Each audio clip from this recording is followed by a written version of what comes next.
कुरान मजीद की जो आयत मैंने तिलावत की है, अम खुलिक़ू मिन गैरि शैइन अम हुमुल खालिक़ून, ये इतनी शानदार आयत है। आवाज़ सबको आ रही है ना साथ? मैं जितना आराम से बोलता हूँ ना तो मुझे बोलना आसान होता है। चीख के बोलने में इंसान के दिमाग में मज़ामीन कम आते हैं, ज़ोर ज़्यादा बोलने में लगता है। तो इसलिए कोशिश करता हूँ ज़रा आराम आराम से। आपको अगर किसी को आवाज़ ना आए तो फिर मुझे आप बोल दीजिएगा ताकि मैं थोड़ी सी अपना वॉल्यूम बढ़ा दूँ। ये जो कुरान की आयत मैंने पढ़ी है, अम खुलिक़ू मिन गैरि शैइन अम हुमुल खालिक़ून, ये बड़ी शानदार आयत है। इसमें अल्लाह ताला ने एक सवाल उठाया है और जवाब दिया नहीं है। अजीब बात है ना कि सवाल उठाया और जवाब नहीं दिया। बात सवालात ऐसे होते हैं उनका जवाब इतना वाज़े होता है कि वो जवाब देने की ज़रूरत नहीं होती। जैसे आप किसी को कहते हैं कि भाई ये काम कर लो, अब वो आपसे बहस कर रहा है कि ये काम क्यों करूं और काम बहुत वाज़े है, तो आप उससे कहते हैं भाई क्या मैं पागल हूँ, कहते हैं ना। तो मतलब ये कि जब मैं एक काम की इतनी ताकीद कर रहा हूँ, इतना समझा रहा हूँ, तो कोई तो हिकमत होगी ना उसमें। तो क्या मैं पागल हूँ, क्या मैं बेवकूफ़ हूँ, क्या आप बहरे हो, क्या आप अंधे हो, इस तरह की लोग बात करते हैं ना कि सुनाई नहीं दे रहा। कुछ सवालात ऐसे होते हैं कि वो सवाल किया जाता है, उसका जवाब नहीं दिया जाता, ये बताने के लिए कि ये सवाल इतना वाज़े है कि इसके जवाब की ज़रूरत नहीं है। मैं जब जुमला अधूरा छोड़ूंगा ना तो आपने उसको मुकम्मल करना है ताकि मैं ये समझूं कि आप मेरे साथ हैं, बात सुन रहे हैं। ये ऐसा सवाल है, अम खुलिक़ू मिन गैरि शैइन अम हुमुल खालिक़ून, क्या तुम खुद से बने हो या तुमने खुद अपने आप को बनाया है? दो सवाल अल्लाह ने किए एक सेंटेंस में। क्या तुम खुद से बने हो या तुमने खुद अपने आप को, मैंने कहा था ना जुमला मुकम्मल करना पड़ेगा, बनाया है, ताकि मैं तुम बेदार हैं, जाग रहे हैं माशाल्लाह। खुद से बने हो या तुमने अपने आप को खुद बनाया है? बस ये सवाल दे के अल्लाह ने छोड़ दिया, इस पे और करते रहो। ये ऐसा अजीब सवाल है कि इसके जवाब दर जवाब में आप जाएंगे ना, जब जवाब देंगे तो एक और सवाल खड़ा होगा, फिर जवाब देंगे तो एक और सवाल होगा, फिर जवाब देंगे तो एक और सवाल होगा। वो इतने सवालात हैं, उनका जवाब देते देते आपको सीधा रास्ता मिल जाएगा कि सीधा रास्ता है क्या। असल में दुनिया में कुछ सवालात ऐसे हैं कि जो उठाए ही नहीं जाते। वो कोई किताब ऐसी नहीं है जिसने उसको मौजू बनाया हो। फिजिक्स की किताब में आपको कैलकुलेशन मिलेंगी कुछ कि इतने किलोमीटर फी घंटा की रफ्तार से आप चलें तो इतनी देर में आप वहां पहुंच जाएंगे। इस किस्म की चीजें होती हैं। केमिस्ट्री में कुछ केमिकल वगैरह होते हैं, पढ़ाए जाते हैं। मैथ में जमा तफरीक सिखाया जाता है। लेकिन दुनिया में एक बहुत बड़ा सवाल ये है कि इंसान को क्यों बनाया गया। इस सवाल पे कोई डिस्कस करने के लिए तैयार नहीं है। दुनिया में कोई भी काम जो खुद से होता है, इत्तेफाक से होता है, उसकी कोई रीजन होती है? बोले ना भाई। मैं एक मिसाल देता हूं आपको। देखिए मेरे सामने एक गिलास रखा हुआ है, मैं बयान करता हूं, गलती से मेरा हाथ उस पे लग गया और वो गिलास टूट गया। ये काम हुआ ना गिलास का टूटना। आप मुझसे पूछ सकते हैं कि मुफ्ती साहब हमने आपको बयान के लिए बुलाया था, आपने ये गिलास क्यों तोड़ा? तो मैं जवाब में कहूंगा तोड़ा नहीं है भाई। बोले ना भाई, टूट गया है। तो इस सवाल के बाद फिर मजीद कोई सवाल उठता है? फिर आप मजीद कोई सवाल कर सकते हैं मुझसे? ज्यादा से ज्यादा सॉरी का मुतालबा करेंगे कि हमने आपको गिलास तोड़ने के लिए नहीं बुलाया था, या ये चले गलती से टूट गया तो थोड़ा आइंदा एहतियात करें, यही कहेंगे ना। मजीद कोई सवाल नहीं होगा, क्योंकि ये ऐसा काम है जो इत्तेफाक से हुआ है, खुद से हुआ है, तो इसकी रीजन तलाश करना जरूरी नहीं है। लेकिन आप मुझे एक बात बताएं कि एक गिलास मेरे सामने रखा हुआ हो, मैं गिलास उठाऊं और ये इधर दीवार पे जाके तोड़ दूं, तो आपका हक बनता है ना कि ये गिलास आपने क्यों तोड़ा? क्या ख्याल है भाई? और मेरे जिम्मे लाजिम है कि मैं उसकी वजह बयान करूं। अगर आप मुझसे पूछते हैं कि मुफ्ती साहब आपने ये गिलास क्यों तोड़ा, तो मैं जवाब में कहूं कि वैसे ही, तो आप फौरन बयान से भाग जाएंगे। भाई इनको तो किसी नफ्सियाती हॉस्पिटल में ले जाओ, ये बयान करते फिर रहे हैं, इनको तो खुद दिमागी तवाज़ुन ठीक नहीं है। ऐसे ही उठा के गिलास तोड़ दिया, तो हो सकता है ऐसे ही उठा के किसी की गला दबा देंगे। बाद में हम पूछें भाई इनका गला क्यों दबाया, उन्हें वैसे ही। ऐसे ही किसी के सर पे डंडा मार दें, हम वजह पूछे क्यों मारा, बोले भाई वैसे ही। तो वैसे ही थोड़ी कोई कुछ करता है। जिसमें भी जर्रा बराबर हिकमत होगी, जर्रा बराबर अकल होगी, वो वैसे ही कोई काम नहीं करता। अब आप मुझे एक बात बताओ, ये जो कायनात वजूद में आई है, ये अगर इत्तेफाक से वजूद में आई होती, डार्विन के जो नजरिया है, थ्योरी है, ऐसे इत्तेफाक से सब कुछ हो गया होता, तो फिर हमें ये जरूरत थी ये जानने की कि इसका बनाने वाला कौन है और उसने इसको क्यों बनाया। इस सवाल के जवाब की हमें जरूरत थी। बोलना तो पड़ेगा ना। इस सवाल के जवाब की हमें जरूरत थी कि क्यों बनाया। भाई बन गई, एक हादसा हुआ, नतीजा, हादसे के नतीजे में वजूद में आ गई वो। तो हम फिर आगे जाते ही नहीं। तभी जो डार्विन के हामी हैं वो ये कहते हैं भाई ऐसा ही हो गया, तब क्या जन्नत क्या जहन्नम क्यों बने, बस लाइफ को एंजॉय करो, मजे करो, 4 दिन की जिंदगी है, कोफ्त से क्या फायदा। अकबर इलाहाबादी का शेर सुना है ना आप लोगों ने। उन्होंने अपने बच्चे को खत लिखा था, वो बच्चा बड़ा मॉडर्न हो गया था, तो उन्होंने अपने बच्चे को खत लिखा, छोड़ लिटरेचर अपनी हिस्ट्री को भूल जा, शेख व मस्जिद से ताल्लुक कता कर, स्कूल जा, 4 दिन की जिंदगी है, कोफ्त से क्या फायदा, खा डबल रोटी कलर की कर खुशी से भूल जा। तो फिर तो लाइफ को बस एंजॉय करना चाहिए ना। तभी गोरे कहते हैं बस एंजॉय करो लाइफ को। लेकिन अगर ये कायनात इत्तेफाक से नहीं बनी, इसे किसी ने बनाया है, तो आप बताओ, मैं अगर एक मामूली सा काम करता हूं, एक गिलास तोड़ता हूं, तो मेरे जिम्मे लाजिम है कि इसकी वजह पेश करूं, वरना ये पागल होने की अलामत होगी। तो खालिक़े कायनात जिसने हमें बनाया, वो ऐसे ही कोई काम कर सकता है? पूरी कायनात बना डाली उसने और उसकी कोई रीजन ना हो, वजह ना हो, वैसे ही ये मुमकिन है? भाई अगर मुमकिन है तो बताइए। तो अगर ये कायनात इत्तिफाक से वजूद में आई है, तो इसकी कोई रीजन, इसकी रीजन में जाना, इसके बारे में गौर करना, ये हमारे जिम्मे लाजिम नहीं है। लेकिन अगर इसको बाकायदा बनाया गया है, खुद से नहीं हुई है, तो फिर इसकी कोई वजह होगी, वो तलाश करना हमारे जिम्मे है। अब हम इस सवाल की तरफ आते हैं कि ये खुद से बनी है या किसी ने इसको बनाया है। तो याद रखें, जो काम, जब कोई काम इत्तेफाक से होता है ना, तो उसमें मैनेजमेंट नहीं होती, बल्कि पहले से जो नज्म ज़ब्त है वो भी तबाह बर्बाद हो जाता है। मैं समझा पा रहा हूं अपनी बात? इसकी मिसाल ऐसे है, इत्तेफाक से फैक्ट्रियों में आग लगती है, इत्तेफाक से लगती है ना, वो तार टूटी और वो आग लगी, वो सब तबाह बर्बाद हो जाता है। कभी आपने ऐसे देखा कि इत्तेफाक से बिजली की तार गिरी, उससे आग लगी, वो आग गई जाके चूल्हे में, और चूल्हे में एक बिरयानी पक के तैयार हो गई आपके सामने, है भाई? इत्तेफाक से आग लगी, यानी ऑस्ट्रेलिया के जंगलों में भी इत्तेफाक से आग लग गई ना, वो दरख्तों की रगड़ से कहते हैं लग जाती है आग। तो इत्तेफाक से जो आग लगी, तो वहां जो भैंसे और हिरन घूम रहे थे, उनके कबाब बन के आपके सामने आ गए, बेहतरीन, आपको पकाने की जरूरत ही नहीं पड़ी। बताओ, दुनिया में कोई एक इत्तेफाक भी ऐसा कभी हुआ है कि इत्तेफाक से ये हुआ हो तो उसके नतीजे में इतनी अच्छी चीज वजूद में आ गई हो? जापान के साइंसदान रोबोट बनाते हैं ना, तो रोबोट बाज दफा बेचारा खराब हो जाता है इत्तेफाक से। बना कभी है इत्तेफाक से? बोलो ना भाई।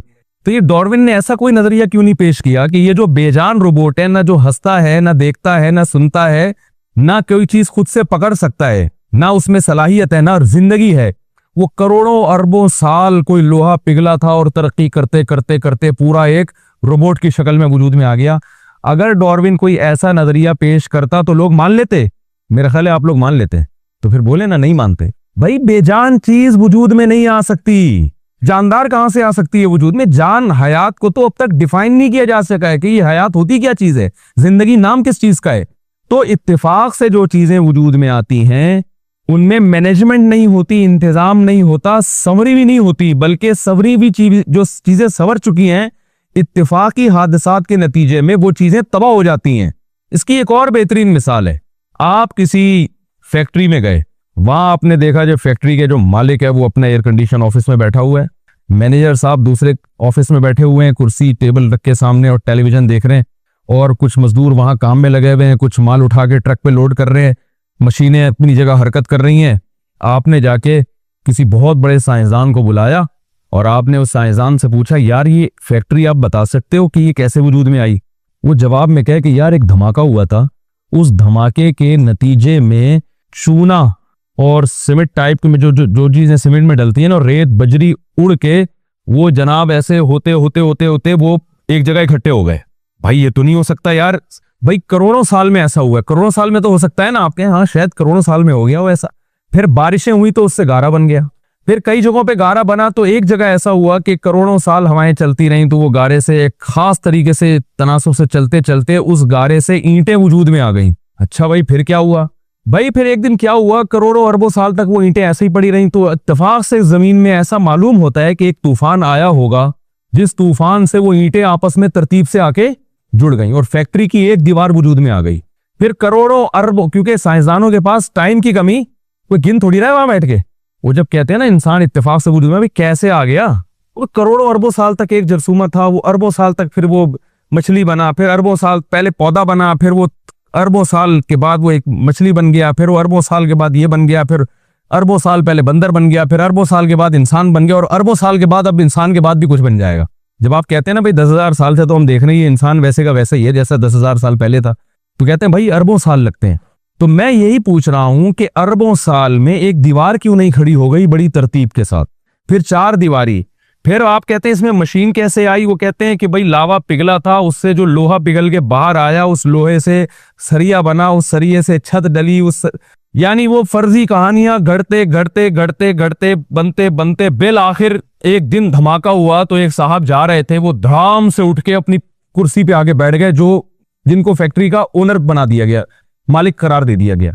तो ये मुमकिन है क्या अकल से इस दावे को तस्लीम कर लेना? बोले ना भाई हाँ, एक जगह फैक्ट्री तबाह बर्बाद हो गई हो, सारी बर्बाद हो गई हो, और वो जो ओनर था वो उधर मरा हुआ पड़ा हो बेचारा, और वो मैनेजर साहब उल्टे ऊंधे पड़े हुए हो। तो आप पूछें यार ये कैसे हुआ? तो इसमें दोनों इम्कान है, हो सकता है ये खुद ना हुआ हो, किसी ने बम रख के धमाका किया हो, और ये भी मुमकिन है कोई हादसे के नतीजे में खुद ब खुद ऐसा हो गया हो। तो ये दुनिया में पागल से पागल इंसान भी समझता है कि जिन चीजों में मैनेजमेंट होती है, संवरी भी होती है, वो खुद ब खुद नहीं हो सकती। कुछ दिन पहले एक एथियस्ट आए बहस करने के लिए ना कि ये कैसे यार, ये मुझे, वो उन्होंने कोई डार्विन के नजरिए पढ़ पढ़ के ना पागल हो गए थे वो बेचारे। तो मैंने उनसे कह रहे यार ये तो खुद ब खुद हुआ है सब कुछ। मैंने कहा मुझे एक बात बताओ, एक जंगल में एक आदमी जिसने कभी, इंसान तो बहुत पेचीदा मशीन है, खरबूजे की मैंने कहा ऐसी मिसाल देता हूं जो बहुत ही सादा सी मिसाल है। मैंने कहा जंगल में या किसी सहरा में जिस शख्स ने कभी पौधे से फल बनने का अमल ना देखा हो, आप उसके पास जाएं और आप उससे कहें आओ मैं तुम्हें एक जादू दिखाता हूं। भाई क्या जादू है?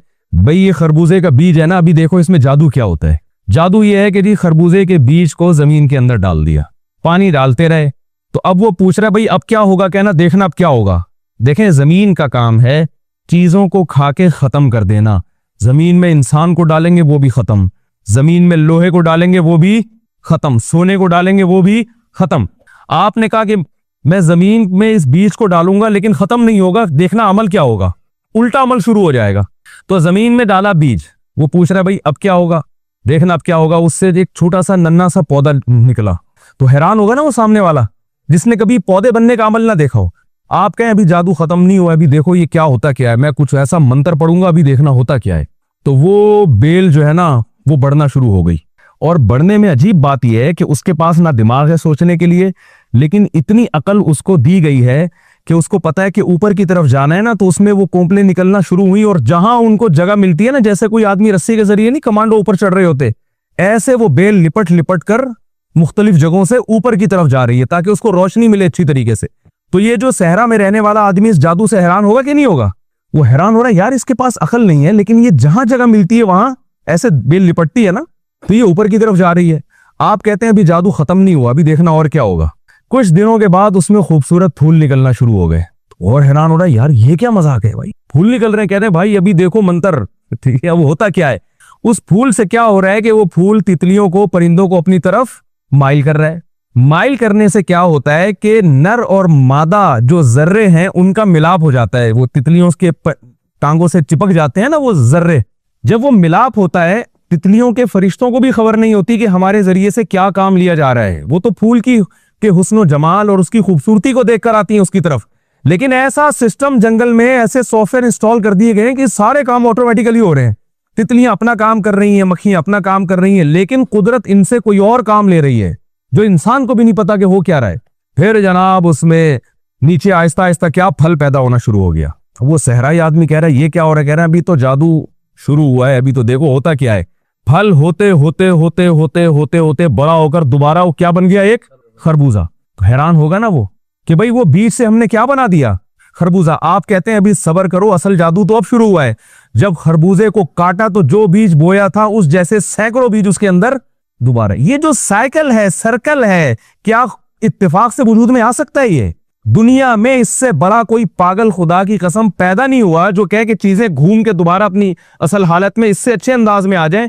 और फिर जो बीज पैदा हुआ उसमें से हर बीज में ऐसे करोड़ों खरबूजे पैदा करने की सलाहियत, वो सॉफ्टवेयर उसमें इंस्टॉल हुए हुए हैं, और हर खरबूजे में फिर ऐसे सैकड़ों बीज होंगे। मैंने कहा ये कोई सिर्फ एक खरबूजे की मिसाल दे दी जाए ना, तो जिसमें जर्रा बराबर अकल होगी वो कहेगा अल्लाह की कसम ये खुद से पैदा नहीं हो सकता। इंसान का प्रोसेस खरबूजे से करोड़ों गुना ज्यादा पेचीदा है। इंसान का जो प्रोसेस है ये कैसे वजूद में आ गया भाई? तो पहले तो अपने जहन को ये साफ करें, क्लियर करें कि इस कायनात में एक नज़्म व ज़ब्त है। लशम्सु यंबगी लहा अन तुदरिकल क़मरा वलल लैलु साबिकुन नहार। सूरज, जमीन सूरज के गिर्द और चांद जो है वो जमीन के गिर्द, और हर कुल्लुन फी फलकी यस्बहून। अल्लाह फरमाते हैं हर एक अपने दायरे में तैर रहा है। वल क़मरा क़द्दरनाहु मनाजिल, चांद की कैसी हजारों साल हो गए, चांद की कैलकुलेशन में कोई फर्क ही नहीं आ रहा। ये जो माहिरीन फल्कियात बता देते हैं ना कि 10 साल बाद किस दिन क्या तारीख होगी, ये माहिर फल्कियात का कमाल नहीं है, ये चांद का कमाल है। देखो मुझे एक बात बताओ, आपके बारे में अगर कोई बताए कि मैं पहले से बता सकता हूं कि फलां साहब जो हैं 3:05 पे, ये जो भी सफर के लिए निकले हैं तो 3:05 पे ये वहां होंगे, तो ये बताने वाला का कमाल नहीं है, ये आपकी टाइम की पाबंदी की अलामत है। आपका शेड्यूल ऐसा जबरदस्त है कि लोग आपके बारे में पहले से बता देते हैं कि ये टाइम की खिलाफ वर्जी नहीं करता। तो ये जो साइंसदान बता देते हैं ना कि 20 साल बाद फला सूरज गिरन होगा, चांद गिरन होगा और क्या तारीख होगी, क्या दिन होगा, तो ये साइंसदानों का कमाल नहीं है, ये सूरज और चांद की एक्यूरेसी है। ये उसका कमाल है कि वो हजारों लाखों साल हो गए, वो अपने टाइम से जर्रा बराबर भी हटने के लिए तैयार नहीं है। इतनी एक्यूरेसी इत्तेफाक से वजूद में आ गई भाई। इतना ईंधन सूरज खारिज कर रहा है, इतना ईंधन, कहां से इसमें ये ईंधन भरा जा रहा है और कहां से ये गैसें खारिज हो रही हैं, एनर्जी लगती है ना, ये एनर्जी कहां से आ रही है, ये इत्तेफाक से आ रही है, ये सब चीजें इत्तेफाक से हो रही हैं। कैसा अजीब निजाम अल्लाह ने बनाया। तो अगर ये कायनात मेरे भाई इसमें नज़्म ज़ब्त ना होता तो ये इत्तेफाक से वजूद में आती और हमें इसकी रीजन तलाश करने की जरूरत, बोलो भाई, नहीं पड़े। लेकिन अब इस कायनात की मैनेजमेंट को देखते हैं और कुरान बार बार चैलेंज करता है, ज़ालिका तकदीर, ज़ालिका तकदीर। ये अंदाजा है तकदीर का, आज की जबान में तर्जुमा मैनेजमेंट। ये अंदाजे हैं, ये खुद ब खुद नहीं है, ये एक कैलकुलेशन है। अल अजीज ऐसे बादशाह की कैलकुलेशन है जो गालिब है, जिस तरह से चाहे निजाम को चला सकता है। अल अलीम, और इल्म भी रखता है, वो उसे पता है कि किसको किस चीज को कैसा बनाना है। देखें, दो चीजें चाहिए होती हैं जब भी आप किसी प्रोजेक्ट पे काम करते हैं, तो आपके पास दो किस्म की दो सिफात आपके पास होना जरूरी है।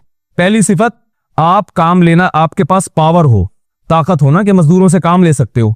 भाई आप बहुत बड़े इंजीनियर हैं लेकिन आपकी चलती नहीं है, आपको कोई प्रोजेक्ट दिया गया कि यार ये फैक्ट्री बना दो, ये स्कूल बना दो, ये प्रोजेक्ट है, ये सड़क बना दो।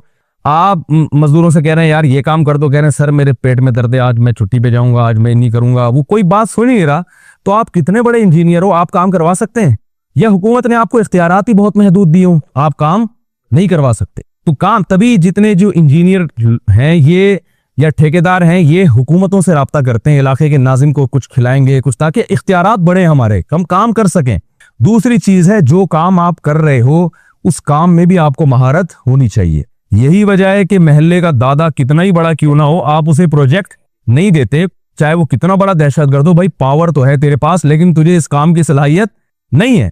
तो अल्लाह फरमाते हैं कि इस कायनात में जो तुम्हें नज़्म ज़ब्त नजर आ रहा है, और इस कायनात में अहसना कुल्ल शैइन खल्क़हु सुम्मा हदा, जिस चीज को जैसा बनाना चाहिए था बिल्कुल वैसा ही बनाया है और उसको फिर उसकी नेचर के रास्ते पर मैंने चला दिया है। तो ये जो मैनेजमेंट तुम्हें नजर आ रही है, ये इसकी अलामत है कि इसको नंबर 1 किसी ने बनाया है, नंबर 2 जिसने बनाया है वो बहुत ताकतवर है, ये कमजोर का काम नहीं है, नंबर 3 वो बड़ा जबरदस्त इल्म रखता है, उसे पता है किस चीज को कैसा बनाना चाहिए था। शेर की खुराक अल्लाह ने गोश्त रख दी है तो उसको दांत उसी हिसाब से दिए हैं। बकरी की खुराक अल्लाह ने घास रख दी है, उसके दांत उसी हिसाब से दिए। ऐसा नहीं कभी कायनात में हुआ कि जो घास खाने वाला जानवर है उसे चीर फाड़ की सलाहियत दे दी हो और जो गोश्त खाने वाले जानवर हैं उन्हें मिनमिनाने की और हिनहिनाने की सलाहियत दे दी हो अल्लाह ने। कभी हुआ ऐसा? एक एक चीज, जब मूसा अलैहिस्सलाम से फिरौन ने पूछा ना कि अल्लाह कौन है, तो मूसा अलैहिस्सलाम ने एक लफ्ज में डिफाइन किया, अहसना कुल्ल शैइन खल्क़हु सुम्मा हदा, कि जिसने हर चीज को बनाया बेहतरीन अंदाज से।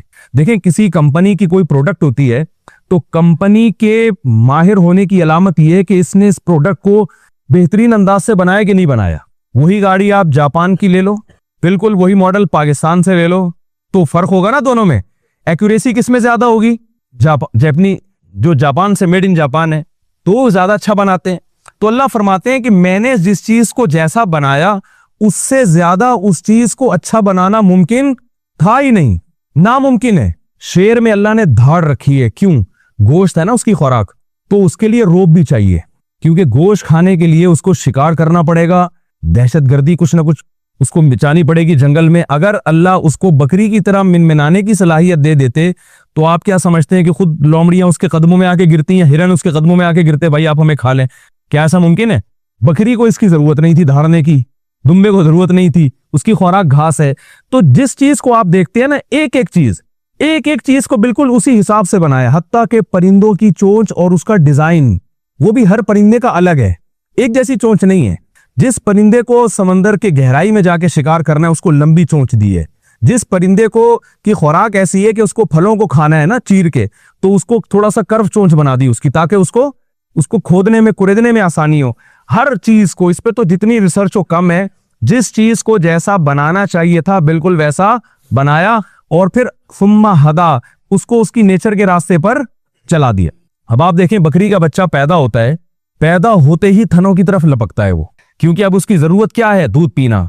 तो मां को अल्लाह ने बोलने की सलाहियत नहीं दी है, तो बच्चे में पैदा होते ही ना उसे दुनिया का कुछ नहीं पता, लेकिन उसे ये पता है कि मेरी खुराक कहाँ मिलेगी और वो मेरे हलक में कैसे उतरेगी। तो ये भाई खुद ब खुद ये चीजें नहीं हो सकती। हमारे जामिअत रशीद में जब ये डिजिटल कैमरे की तहकीक हो रही थी ना, तो मुख्तलिफ इसके माहिरीन को बुलाया गया जो डिजिटल कैमरे को बहुत अच्छी तरह उन्होंने पढ़ा है। तो उन्हीं माहिरीन में से एक आए, उन्होंने हमें बताया कि ये जो डिजिटल कैमरा तस्वीर बनाता है, ये इंसानी आंख को साइंसदानों ने कॉपी किया है। जैसे मैं भी आपको देख रहा हूं ना, तो आंख के पर्दे पे आपकी तस्वीर बन रही है, रोशनी की लहरें टकरा के आएंगी, आंख के पर्दे पे जाएंगी और पीछे वो बरकी लहरों में तब्दील होंगी, और वो लहरें फिर दिमाग जो है ना, पीछे कुछ ऐसे आलात लगे, उन लहरों को रिवर्स करके दोबारा रोशनी की लहरों में लेकर आएगा वो, और फिर उल्टी तस्वीर बनेगी, दिमाग उसको फिर क्या करेगा? सीधा कर देगा। उन्होंने कहा कि ये जो डिजिटल कैमरा है ये साइंसदानों की इजाद नहीं है, ये आंख को उन्होंने कॉपी किया है। समझ में आ रही है बात? आंख को उन्होंने क्या किया है? कॉपी।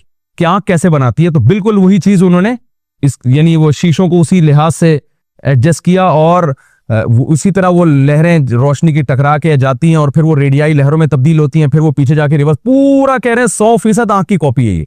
लेकिन आंख जैसा अब भी नहीं बन सका। और आंख में एक अजीब बात यह है कि डिजिटल कैमरे में एक लेंस होता है, आंख कितनी है? 2।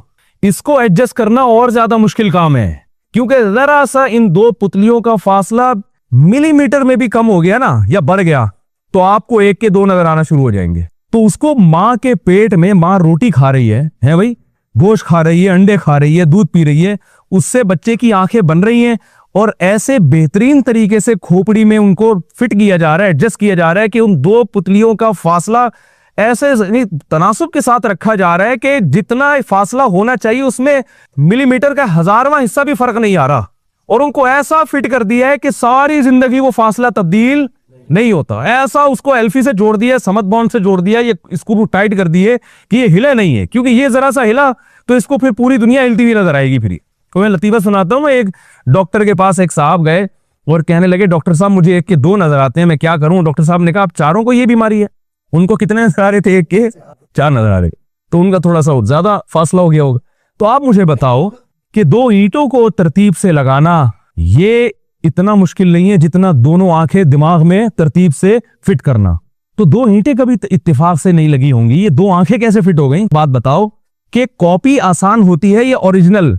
देखो चाइना कॉपी बनाता है ना, सैमसंग की दर्जनों कॉपियां उसने मार्केट में फेंकी हुई हैं। उस सैमसंग के जो कैमरा है, जो कॉपी है, उसके बारे में कोई अगर ये कहे कि ये करोड़ों साल से इत्तेफाक से वजूद में आ गया, ये मान लोगे? तो जब वो नहीं मानोगे तो जो ओरिजिनल है वो कहां से आ जाएगा? तो अब मुझे एक बात बताओ, ये जो डिजिटल कैमरा है ये इंसानी आंख की कॉपी है, तो ओरिजिनल क्या हुआ? ओरिजिनल कैमरा कौन सा है भाई? बोले तो सही ना, इंसानी आंख ओरिजिनल है। तो आप मुझे बताओ, जो कॉपी किया हुआ कैमरा है उसके बारे में अगर डार्विनियन नजरिया पेश करता कि अरबों खरबों साल में शीशे मीशे आपस में इत्तेफाक से जुड़ गए और पिघल के रेत शीशा बना और यूं एडजस्ट हो गए, और इत्तेफाक से ही बैटरी आगे ठा करके उसमें लग गई और वो वीडियो बनना शुरू हो गई, कोई मानेगा दुनिया में? उसको तो नहीं मानेंगे। और जिस कैमरे की कॉपी करके बनाया गया है, जो माँ के पेट में बन रहा है, रोटी खा के बन रहा है, दूध पी के बन रहा है, कोई ग्लासेस इस्तेमाल नहीं हो रहे उसमें। अजीब बात है ना। देखे, माँ पहले रोटी खाती है, खून बनता है सिर्फ, जैसे ही बच्चा पेट में आया अब माँ रोटी खाएगी तो बच्चे का जिगर भी बनेगा, दिल भी बनेगा, तो उसी रोटी से दिमाग भी बनेगा, फेफड़े भी बनेंगे और हर चीज बनती है। और इधर बच्चा बाहर आया तो अब कुछ भी नहीं बनेगा सिवाय दूध के। अब बच्चे का उसी रोटी में कैसे करिश्मे रख दिए भाई उसने। जब चाहता है उस रोटी से बच्चे की आंख बनाता है, जब चाहता है उस रोटी से बच्चे के बाल बना देता है, जब चाहता है उस रोटी से नाखून बना देता है, जब चाहता है उससे हड्डियां बना देता है, और जब जरूरत नहीं रहती तो अब बच्चे के लिए दूध बनाता है और दूध बना के उसको माँ की छातियों में पहुंचा देता है। और बच्चा जब पैदा होता है, कुरान कहता है ला तालमून शैया, तुम्हें कुछ भी नहीं पता होता जब तुम पैदा हुए हो, लेकिन उसे यह पता चल जाता है कि दूध कहां से मिलेगा और कैसे मेरे हलक में उतरेगा। फौरन बच्चा पैदा होता ही माँ की छातियों की तरफ लपकता है वो। ओ भाई, ये इत्तेफाक से नहीं हो सकता। अब मैं आपको एक बात कहता हूं कि साइंसदान डिजिटल कैमरे के बारे में तो नहीं कहते कि ये इत्तेफाक से वजूद में आया है, लेकिन अपने बारे में कह देते हैं कि हम इत्तेफाक से वजूद में आए हैं। वजह पता है क्या है इसकी? वजह है भाई, नहीं मालूम ना? इसकी वजह यह है कि इसके खालिक वो खुद हैं, समझ रहे हैं? और जब खुद कोई चीज बनाते हैं तो उस पर उठने वाले सवालात के उनके पास जवाब हैं, लेकिन जब अपने बारे में ये कहेंगे हमें किसी ने बनाया है, तो फिर ऐसे ऐसे सवालात उठेंगे कि जिनका जवाब देते देते बिल आखिर उनको मजहब को मानना पड़ेगा। मजहब को मानने के नतीजे में उलमा को मानना पड़ेगा, पैगंबरों को मानना पड़ेगा, पैगंबरों को मानने के नतीजे में शराब हराम हो जाएगी, जिना हराम हो जाएगा, नाइट क्लब हराम हो जाएगा, शिर्क हराम हो जाएगा, और ये जो उन्होंने पूरी दुनिया में जो एक तूफान बेहयाई का खड़ा हुआ है, सूद हराम हो जाएगा। वो सारी चीज, नमाज फर्ज हो जाएगी, हज फर्ज हो जाएगा, ज़कात फर्ज हो जाएगी, और माँ बाप को ओल्ड होम में जमा कराना हराम हो जाएगा, और बीवी पर शौहर की इताअत वाजिब हो जाएगी, और शौहर पर बीवी का खर्चा वाजिब हो जाएगा, और नजर की हिफाजत फर्ज हो जाएगी, और जो है ना गरीबों का खाना। ये इतने सारे वो चीजें स्टेप बाय स्टेप मानना पड़ेगा कि नतीजा ये निकलेगा कि आखिर में उनको मजहब की जरूरत को मानना पड़ जाएगा। और इससे इंसान क्या करता है? जान छुड़ाता है। क्योंकि इंसान की अय्याशी में जो सबसे बड़ी रुकावट है, मजबूत रुकावट, वो क्या है? मजहब है। हर अय्याशी को हलाल करने के लिए आपके पास दलील मौजूद है, मजहब का जवाब किसी के पास नहीं होता। कोई जिना करना चाहे दलील दे सकता है, मैं अपनी स्ट्रेस को खत्म करने के लिए कर रहा हूं, लड़की भी राजी है, मैं भी राजी हूं, इससे मुआशरे में कोई नुकसान नहीं हो रहा, किसी को क्या तकलीफ है भाई, हम दोनों राजी हैं, कर रहे हैं, तो क्या मसला है? तो आप अकली दलाइल से उसका जवाब दे सकते हैं भाई, जब मैं जुल्म ही नहीं कर रहा, वो भी राजी है, उसको भी वो, और डॉक्टर तो और आप रिपोर्ट पेश कर देंगे भाई, अगर आप अपनी शहवत को कुचलते रहोगे, दबाते रहोगे, स्ट्रेस में चले जाओगे, आप डिप्रेशन के मरीज बन जाओगे। कोई बात नहीं, अगर जाके नाइट क्लब में थोड़ा बहुत पी लिया और थोड़ा बहुत इंजॉय कर लिया, इससे स्ट्रेस खत्म होती है, डिप्रेशन खत्म होती है। दलाइल की दुनिया में आप इसका जवाब नहीं दे सकते। मजहब रोकता है भाई, हराम है, बस जब हराम है तो अब मजहब अगर सही है तो उसका रोकना भी क्या है? बोलो ना भाई। और साइंस की डिक्शनरी में मजहब के लिए जगह नहीं है। किसी लेबोरेटरी में कभी टेस्ट हुआ कि मूसा अलैहिस्सलाम सच्चे नबी थे या नहीं थे? बोलो भाई, कभी टेस्ट हुआ कि नबी सल्लल्लाहु अलैहि वसल्लम के बारे में भाई रिसर्च हो रही है कि वाकई आखिरी नबी थे या नहीं थे? वो कहते हैं मजहब को हटाओ, मादी जिंदगी पे बहस होगी। तो बात यह है कि अगर इंसान के खालिक को फर्ज कर लिया जाए तो फिर बहुत सारे सवालात खड़े होते हैं। वो सवालात कुरान ने उठाए हैं। अल्लाह को पता था ये सवाल फिजिक्स की किताबों में नहीं होगा, क्योंकि इंसान ये किताबें लिखेगा ना, ये इस किस्म के सवालात मार्केट में लाएगा ही नहीं है। अरे मार्केट में वही चीज लाई जाती है ना जो बिकती है, जिसका आपको फायदा हो। भाई आप मार्केट में किसी दूसरे की प्रोडक्ट लेकर आएंगे? बोलो ना भाई, आपकी बहुत बड़ी दुकान है और आपका एक ब्रांड है, आप जे डॉट के कपड़े बेच रहे हैं वहां बैठ के भाई आपका अपना एक ब्रांड है। तो मार्केट में तो इंसान की कोशिश होती है दूसरे की प्रोडक्ट को साइड पे लगाए, अपनी लाए, क्योंकि वो मार्केट में बैठा इसलिए। तो जो ख्वाहिशात नफसानिया के गुलाम हैं जो लोग, वो जो किताबें लिखेंगे उसमें अल्लाह के लिए कोई जगह नहीं होगी। तो ये जो अल्लाह की बातें हैं, ये अल्लाह खुद अपने कलाम में करेगा। वो सवालात उठाएगा सारे इंसानों से, फिर उन सवालात के जवाब भी वो खुद देगा। तो इसलिए अल्लाह ने जो सवाल उठाया, अम खुलिकू मिन गैरि शैइन अम हुमुल खालिकून, खुद से बने हो या किसी ने बनाया है? ये सवाल के अल्लाह ने छोड़ दिया। ये सवाल के जवाब पता है क्यों नहीं दिया? इसलिए कि अल्लाह ये बताना चाह रहे हैं कि कभी इस सवाल पे भी गौर कर लो, बस। बाकी तुम्हारी मर्जी कि तुम्हारे जहन में जवाब आता है या नहीं आता, ये तुम्हारी हड्डी है। कयामत में हम हुज्जत ताम कर देंगे कि हमने तुमसे एक सवाल किया था, तुम्हारी नजर में वो सवाल अगर गैर अहम था तो ठीक है, छोड़ देना चाहिए था, और अगर अहम था तो उसके बारे में गौर क्यों नहीं किया? गैर अहम था तो उसके गैर अहम होने की क्या दलील है? अहम था तो अहमियत मानने के बावजूद उसके जवाब में क्यों नहीं गए? तो ये अल्लाह ने अपने बंदों पर हुज्जत को तमाम कर दिए। तो जाहिर है कि दोनों बातें गलत हैं। ना तो खुद से बन सकते हैं, क्योंकि खुद से चीजें बनती नहीं है, बनी हुई चीजें बिगड़ती हैं। समझ रहे हैं ना? तो पूरा ऐसा जबरदस्त इंसान बन जाए ये नहीं हो सकता, और ये भी नहीं हो सकता कि हमने खुद अपने आप को बनाया। तो वाज़ेह जवाब है कि फिर बनाने वाला कोई और है, बनाने वाला कोई और है। अब दूसरा, अब मैंने बताया था ना